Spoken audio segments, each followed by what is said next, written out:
Get it, guys. So I'm hammering this particular topic all week. That was a very inconvenient time for my phone to buzz at me.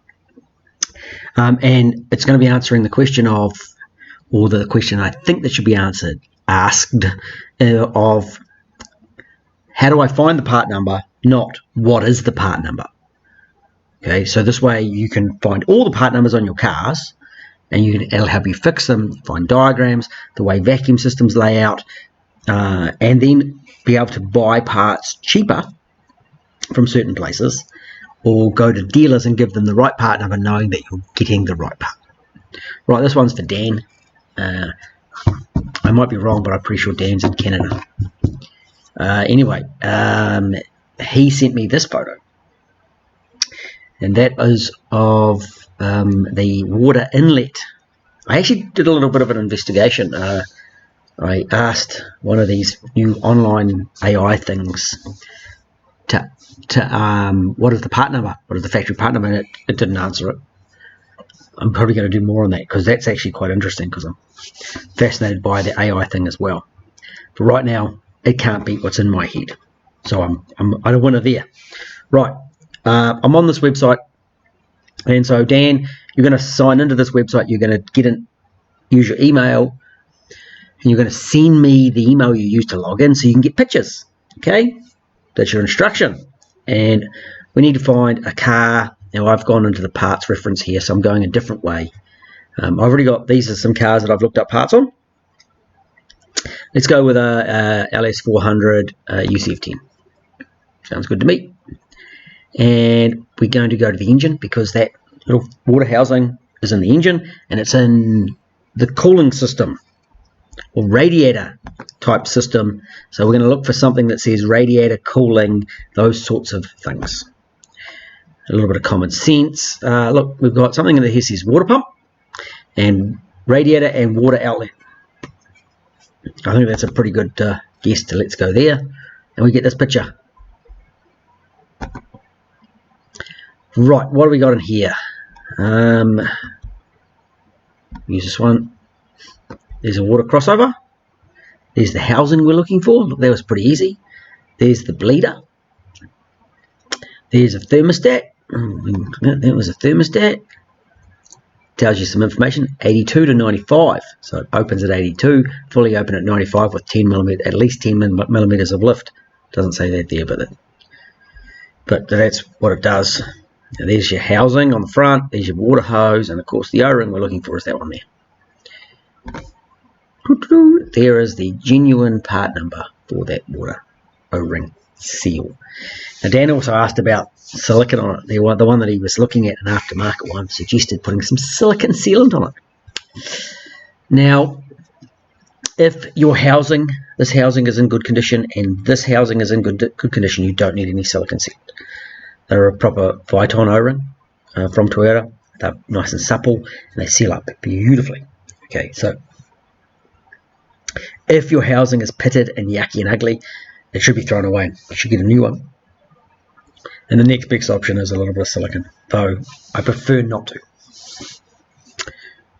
Right, we can also look around here. There's a few other bits and pieces: bypass hoses, gaskets for the water bridges, same as the front and back. This is, of course, being up here 93. It's a non-VVTi engine.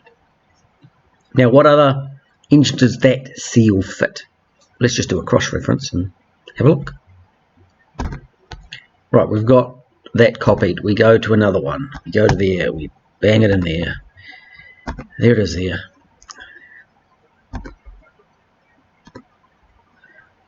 O-ring for water inlet for Corolla, ISF, RCF, SC430, Crown, GS,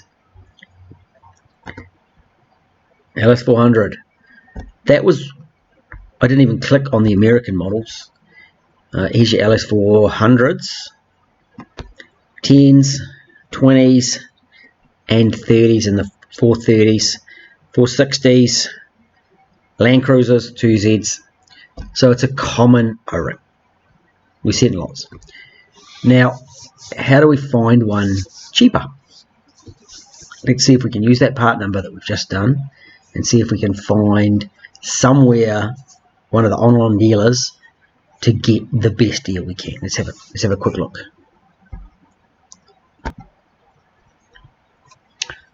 Right, before I get into that, just as a reference, this is the Toyota New Zealand system for that car. We've got water inlet. There's the O-ring. No, that's the seal. There's the O-ring. $16.95 is the retail price for that O-ring here in New Zealand. Okay, $16.95. So when you guys overseas start seeing the prices, whatever you guys are paying, you will be shocked at the price difference. Okay, and New Zealand's a little place, so that's why we don't have a lot of these cars, and that's why some of the pricing and shipping we're a long way from anywhere. I don't pay that. I parallel import from a couple of suppliers direct Japan, so I can do pretty good deals on them. Let's have a look though. I went to this one. This is partslexus.com. Let's see what comes up.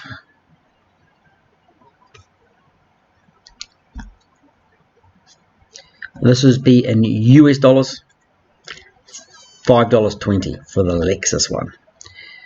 Now, of course, in America, in the USA, you've got a range of dealers, online dealers, and they pretty much, most of them seem to have an online shop.